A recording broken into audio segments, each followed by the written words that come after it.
எல்லாருக்கும் வணக்கம். இப்போ நம்ம கிராண்ட்மா லைஃப்பில் திப்பிலி செடி வீட்டில் எப்படி வளர்க்குறதுன்னு பார்க்கலாம்.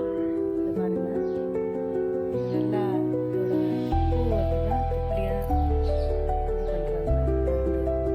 சளிக்கு ரொம்ப நல்லது. திப்பிலியில் குழம்பு வச்சு சாப்பிடலாம், ரசம் வச்சு சாப்பிடலாம். நம்ம சாப்பிட்டோம்னா ரொம்ப நல்லாயிருக்கும். சளி பிடிக்காது. தென்னை மரம் பக்கத்துலேயே நான் வச்சுருக்கேன். நிறைய இருக்கு பாருங்க.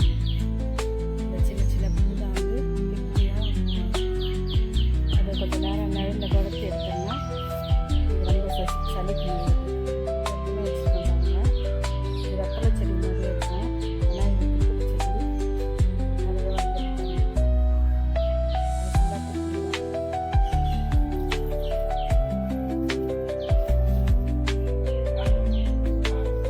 வீடியோ பிடிச்சிருந்தா லைக் பண்ணுங்கள், சப்ஸ்கிரைப் பண்ணுங்கள், ஷேர் பண்ணுங்கள்.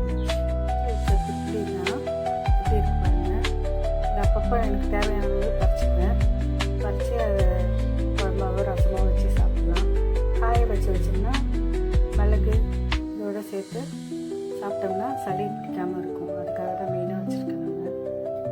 இந்த வீடியோ உங்களுக்கு பிடிச்சிருந்தா லைக் பண்ணுங்கள், சப்ஸ்கிரைப் பண்ணுங்கள், ஷேர் பண்ணுங்கள். தேங்க்யூ ஃபார் வாட்சிங்.